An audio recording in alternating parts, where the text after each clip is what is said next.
You've been associated with Jim Jones and Mark Twight for some time. Tell me, I've never met Mark, never talked to him on the phone, never been around him, never been to, Jim Jones is out close to where you used to be. You're neighbors with the guy. Tell me about him. Well, Mark is a great guy. Mark and Lisa they're great trainers. They're very passionate. They care a lot. And Mark has the ability to, the guy's a genius. I mean, he really is. What impressed me was the first time I met him, he was talking about light and fast climbing, okay? So there's a mountain over, of course, this is where we are in Texas, probably not many. No. Let's say there's a mountain right there, okay? Well, now we have a place that's a reasonable climbing venue about 45 minutes north in the Wichita Mountains. Okay. And there is, amazingly enough, a little bit of climbing going on around here. Okay. And I don't, hell, Mark may know what we're talking about. Now, the thing that Mark, okay, say like it takes most people an overnight, 2 overnights to climb this mountain. Mark came up with the idea, well, let's see how fast we can climb it. And he came up with this kind of this rapid ascent, these extreme alpinisms. So we're sitting there, and he's talking about how, like, this little zipper weighs 2 ounces. Well, you can either put a string on there, save the 2 ounces, so you have 2 more ounces of food you can pack. And he started to go on how he breaks down clothes, how he breaks down food, how you make just water analyzing decisions, the logistics, how you make water decisions and food decisions, and, you know, and all of a sudden. That's not the kind of mountains we've got up here north. But the point is that here's a guy who had looked at the whole thing and decided, and he came out with a whole new paradigm called, you know, basically speed climbing. How fast can you do it? And so he uses those insights. Now, see, this is a terminology. When I think of climbing, I think of rock climbing. But we're talking about mountaineering. We're talking probably both. That's probably what we're talking about, right? Probably all of them. Right. So he would say, now you're a big project. Yeah. If you're a cyclist, well, have you thought about? Of course, that's not a good example. Cyclists have already done this, but you know, as a discus thrower, look at your program and say, well, what is there better? If I can increase the way I spin my discus, I can go to a higher rim weighted discus. It might go farther. It might go farther simply because I worked on this a little bit as an elite thrower. He's that kind of guy. He's the kind of guy that can look at what you do and then say, where, besides just making you bigger, faster, stronger, quicker, leaner, more balanced. Well, the basic stuff. Is there any other tricks we can do? Right. Is there any? Carry the analysis on up. Yeah, let's keep playing with this thing. Right. You know, and I think that's the amazing. And of course, you know, when 300 came, of course he'll be. I won't say he'll be pissed at me. He hates the 300 thing. The movie got a little bit over the top, but one of the things Mark did for 300. Well, they put him on the map. Yeah. In the general public. Yeah. And he certainly is widely known now. Oh yeah. But one of the things, anybody can get a bunch of actors to look good. But that wasn't what they wanted Mark to do. Well, but not everybody can get the gig. Well, that's true. You know.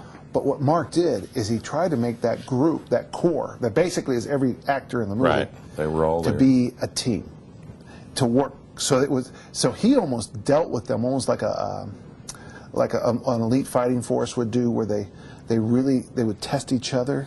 So they became accountable to each other as much to the coach, and I thought that was a genius idea. Yeah, you know, instead of having 30 actors doing crunches and curls, he decided to make. Okay, were you out partying last night? Yeah. Okay. Well, let's do a gut buster and clear you out. And so they became accountable to each other, which made the whole troop. And I actually think, even though it's a highly computerized movie, with all that stuff, you can still. I've seen the raw footage. Mark has some where they're doing the battles with just PVC pipe, and you can see the impact of that. You can really see the training come through, the kind of training that, because they are a group, they are a team. And I thought that was a genius thought. If you're going to have a team of any kind, you need to build teamness. Well, how did he get the gig? Let's back up a second. How did he get? How'd they come to him and say, "You are the guy to tie this thing together"? He's told me that story, and I don't remember it. It has something to do with one of the guys in the group talking to the director, I think. But I think that's. But Mark's told me that had trained with him previously. Right. And that's really well, that's in this business how it happens. Right. You have to be. For those of you interested, right place, right time. Moving up in this business is that's why it's important to go to these workshops. It's important to talk to other people, because what happens is if you want the cool gigs, you have to be out there. You can't just be people have to know who you are. Big fish, small pond. And also too, the one thing about this business is once you lose your credibility, it's gone. Right. If someone thinks of you as a charlatan, or and I wouldn't say I'm careful about my image, because I know I'm in a different world than a lot of people, but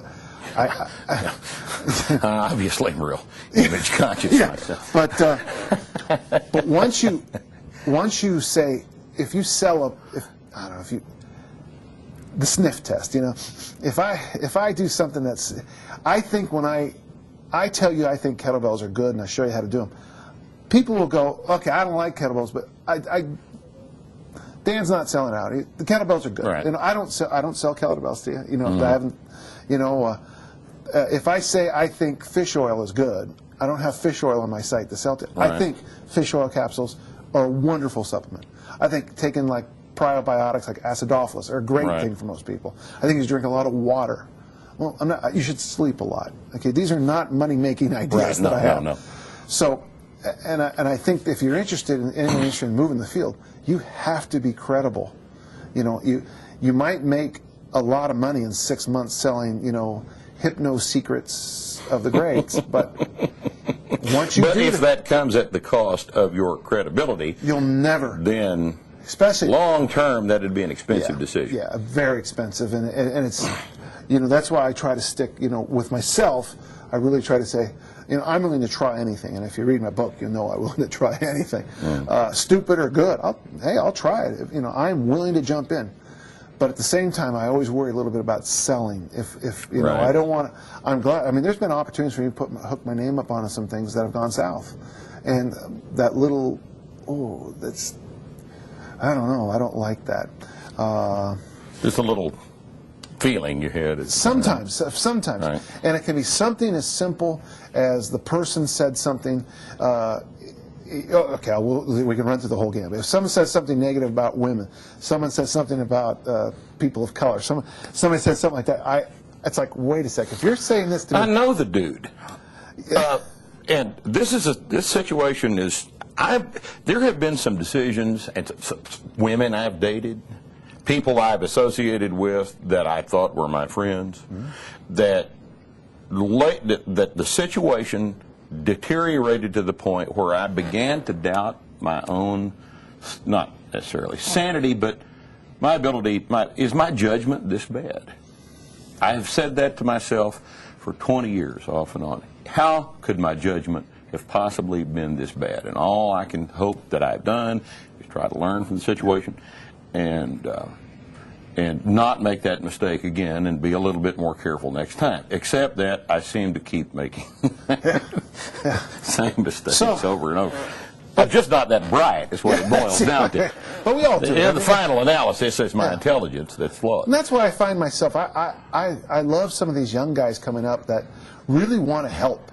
And if I see somebody that just, I love this, and I love the fitness thing, I love helping people, man, I'll bend over backwards to help them. I give them tons of stuff. I help them in any way. I help them, Right. I get them to things that they need to be at. I kind of open the curtain so they can sneak in for free, Right.